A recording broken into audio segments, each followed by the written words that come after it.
అందరికీ నమస్కారం. రాష్ట్ర ప్రజలకి, శ్రేయోభిలాషులకి, ప్రతి ఒక్కళ్ళకి ఒక సోదరుడు అనిల్ వినోద్ గారంట, మరి సోదరా, నీవు అడిగిన దానికి నేను సమాధానం చెప్తాను, వినండి.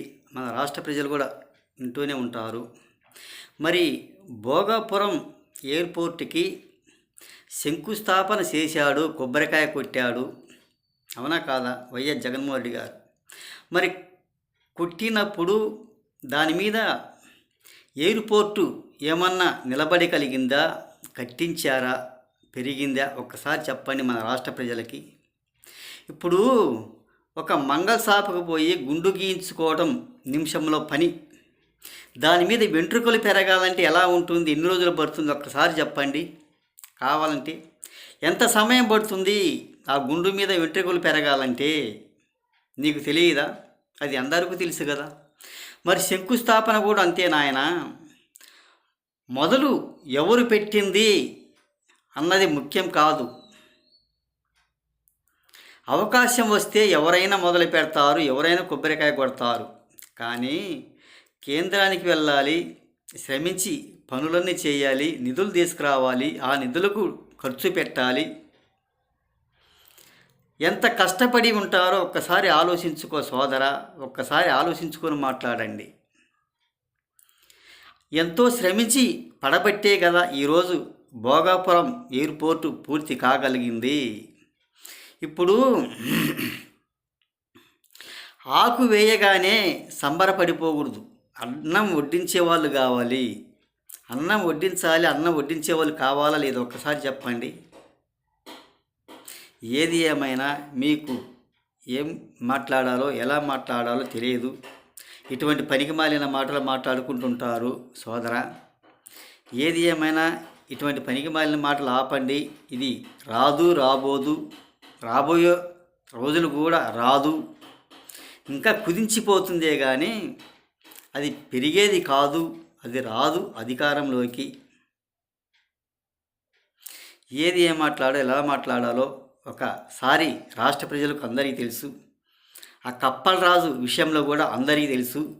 18 సంవత్సరాల కుర్రాడు ఆ మనిషిని చంపేస్తే ఒక గొర్రెల కాపరిని ఆదుకోవాల్సింది పోయి, వాళ్ళకి అంతో ఇంత డబ్బులు ఇవ్వాల్సింది పోయి, ఆ ఎమ్మెల్యే కప్పల రాజుకి వెళ్ళి మాట్లాడటం, ఆ కొడుకునికి ఎంతో సానుకూలంగా సానుభూతి చూపించడం, అది రాష్ట్ర ప్రజలు ప్రతి ఒక్కరికి తెలిసింది.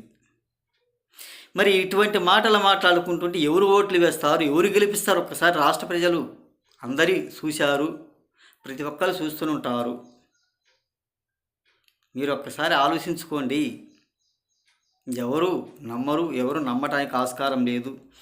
ఊరికి సానుకూలంగా వచ్చే జనాల్లో కనపడటమే కానీ మామూలుగా అయితే ఏదైనా అలా చేయడానికి ఆస్కారం లేదు. చెయ్యరు కనుక చెయ్యరు. ఒక్కసారి ఆలోచించుకోండి. వాళ్ళకు అవకాశం వచ్చింది, వాళ్ళు కట్టారు. అదీను కూడా కాక ఈ జగన్మోహన్ రెడ్డి గారి హయాంలో కాదంట. మన నారా చంద్రబాబు నాయుడు గారు రాష్ట్ర ముఖ్యమంత్రి పదవిలో అప్పుడు అధికారం ఉన్నారు. అప్పుడు కొబ్బరికాయ కొట్టిన దాన్ని అది అలాగే ఉంచారు. మనకేమిటి, అధికారంలోకి వచ్చిన కానించి కూల్చడమే కానీ కట్టుడాలంటే ఏమీ లేవు. టీడీపీ కార్యాలయాలు అన్నీ కూల్చివేశారు. ప్రతి ఒక్కటి అలాగే చేసుకుంటూ వచ్చారు. మరి ఈరోజు మీరు కొబ్బరికాయ కొట్టాము, మేము కట్టబోయేసరికి ప్రభుత్వం పోయింది, మళ్ళీ ఇది వచ్చి కడుతున్నది, మేము చేసిన పని అని అంటానికి ఎంతవరకు స్వభావం? ఒక్కసారి ఆలోచించండి. మీ మాటలు కూడా ఎవరు నమ్మడానికి ఆస్కారం లేదు. అది టీడీపీ హయాంలో అప్పుడు క్లైమాక్స్లో చేసి అయిపోయింది, ప్రభుత్వం మారిపోయింది, మీ ప్రభుత్వం వచ్చింది, మీ ప్రభుత్వం చేయలేక కూల్చరాలేక కట్టుడాలంటూ ఏమీ లేవు అని తెలియజేసుకోవాల్సిందిగా. మీరు ఏం మాట్లాడుతున్నారో, ఎలా మాట్లాడుతున్నారో ఒకసారి ఆలోచించుకోండి. అది ఎంతవరకు సాధ్యం అనేది తెలుసుకోవాల్సిందిగా. ప్రతి ఒక్కళ్ళకి హృదయపూర్వక ధన్యవాదాలు. ఇంత పని చేసిన వాళ్ళు కూడా ఆ భోగాపురానికి, ఆ ఎయిర్పోర్ట్కి అదేదో ఎర్ర బస్సు కూడా పోని ఊరంటది. మరి దానికే ఒక 2 కోట్లు 3 కోట్లు ఇచ్చేసి ఒక బస్సు తయారు చేయించి బస్సును పంపిస్తే సరిపోగద. రోడ్డు తయారు చేయించి ఇంత కోట్లాది కోట్లు ఖర్చు పెట్టి చేసినవారు ఆ బస్సు కూడా ప్రయాణం చేసేవచ్చు కదా. అది నాయకులకే కానీ అందరూ ఎలా ప్రయాణం చేస్తే ఒక బీద బడుగు బలహీన వర్గులు ఉంటారు. వాళ్ళు ప్రయాణం చేయాలంటే బస్సు లేని వాళ్ళు ఎలా ప్రయాణం చేస్తారో ఒక్కసారి ఆలోచించుకోండి.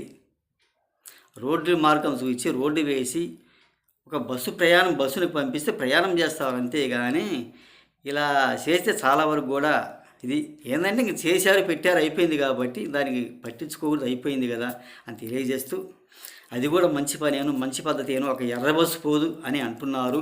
రోడ్డు మార్గం ఉందో లేదో అంటున్నారు.